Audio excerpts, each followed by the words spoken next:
Mit 130 Stundenkilometer den Berg runter auf einem umgebauten Bobbycar. Eine Rekordfahrt. Was für viele andere das sichere Aus bedeuten würde, ist für Marcel Paul kein Thema. Der 30-Jährige aus Gedern liebt den Rausch. Die Geschwindigkeit ist einfach, die Geschwindigkeit, der Adrenalinkick, dass man halt so wahnsinnig flach über dem Boden hängt. Man ist ja quasi, sag ich mal, 20 Zentimeter vom Boden entfernt. Das ist es halt einfach, sag ich mal. Ja, die Vorbereitungen, die sind quasi schon abgeschlossen, zumindest am Bobbycar. Das steht jetzt hier und Marcel Paul, der heute auch wirklich den Weltrekord knacken möchte, der hat sich gut vorbereitet. Den ganzen Tag über schon ist er quasi hier auf der Rennstrecke. Er war aber noch nicht drauf. Wie geht's dir denn aktuell? Ja, ein bisschen nervös bin ich schon, weil ich sag mal, bald geht's los. Und da sehe ich auch das erste Mal wirklich mal Finale-Rennstrecke, weil bisher konnte ich sie nur von außen mehr anschauen, aber abgelaufen bin ich es bisher noch gar nicht. Wie aufgeregt bist du? Du hast das Ganze ja schon öfters mal ausprobiert, aber jetzt wirklich hier auf dem Hockenheimring. Heute der große Tag, der Weltrekord. Was macht das mit dir persönlich? Ja, ich sag mal, es zählt halt jetzt. Das ist die Sache. Ich hoffe halt, dass einfach nichts schief geht, jetzt nicht irgendwie eine Überspannung entsteht oder die Batterie zu heiß wird und irgendwas abschaltet. Deswegen, ich hoffe einfach, dass es jetzt einfach so gut funktioniert wie halt in den letzten Tagen, wo ich es getestet habe.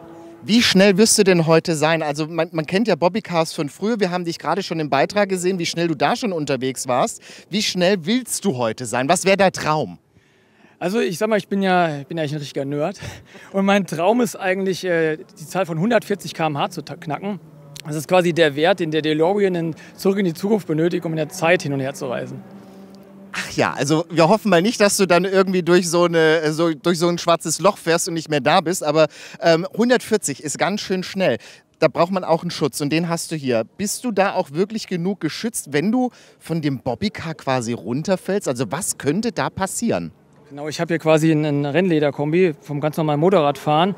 Der ist eigentlich ausgelegt für Fahrten über 300 km/h. Und ich sag mal so, das Bobbycar-Fahren an sich, jeder denkt zwar, das ist unglaublich gefährlich, aber ich finde es persönlich weniger gefährlich als Motorradfahren, weil ich bin 20 Zentimeter über dem Boden mit dem Fahrzeug und ich habe eine Bodenfreiheit von 2,5 Zentimeter. Wenn da irgendwas sein sollte, ist das wie Schlittenfahren. Man hält das Fahrzeug einfach noch in der Spur und guckt, dass es irgendwie stehen bleibt. Gut, Schlittenfahren bei 140 km/h. Ich weiß nicht, wie da der Aufprall ist. Wo wird das Ganze stattfinden? Hier im Hintergrund hören wir noch Autos fahren. Hier drüben, da fahren jetzt auch gerade ziemlich schnelle Autos vorbei. Und da findet das Ganze statt. Wie lang wird die Strecke sein? Genau, momentan ist quasi noch so ein Rennbetrieb. Und wir werden dann da hinten in dem Bereich, da ist die Hochgeschwindigkeitsparaboliker. Das ist quasi der schnellste Streckenabschnitt, den hier der Hockenheimring hat. Und da werde ich dann fahren. Das sind, glaube ich, 1,2 Kilometer lang ist die Strecke. Aber ich habe halt ungefähr 300 Meter Bremsweg, weil ich bremse ganz normal mit den Füßen. Du bremst mit den Füßen? Was für Schuhe hast du an? Ich hab sogar gerade meine Schuhe an, die ich beim Training anhatte. Also man sieht jetzt hier so Fahrten schon über 100. Das nutzt sich ein bisschen ab, aber ich sag mal, das ist halt die beste Möglichkeit dafür, weil der Schuh, der baut halt nicht so viel Grip auf, dass man wirklich vom Fahrzeug runtergerissen werden würde. Der reibt sich eher ab. Weil normalerweise bei meinem Bobbycar-Rennen, wo ich mitfahre, da kommen da abgesägte Motorradreifen unten drunter. Aber die haben bei 100 km/h ganz, ganz schnell so eine Hitzeentwicklung, das haut einen runter. Wenn du den Rekord heute knacken solltest, was wird dann passieren? Da freue ich mich erstmal. Also, da gibt es auf jeden Fall wahrscheinlich am Wochenende eine Party, also mal sehen.